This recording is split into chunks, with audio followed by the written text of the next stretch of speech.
Who was the greatest pharaoh of all time? Ramses II, ruler of builders and warriors alike. How were these pyramids truly made? Stone by stone, blood by blood, centuries in the making. Did Cleopatra really love Caesar? She loved power more. Men were just pieces. Did an entire army vanish here? Swallowed by the sand gods. Not even bones were spared. Why did such a great empire fall? We forgot the ground beneath while reaching for the stars.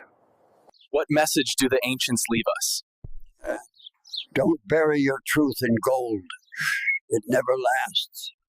Are the tomb curses real?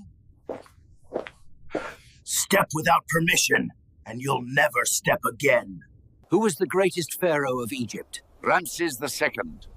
He built, conquered, and ruled with fire in his eyes. Not with magic, my boy, but with sweat, math, and 10,000 hands.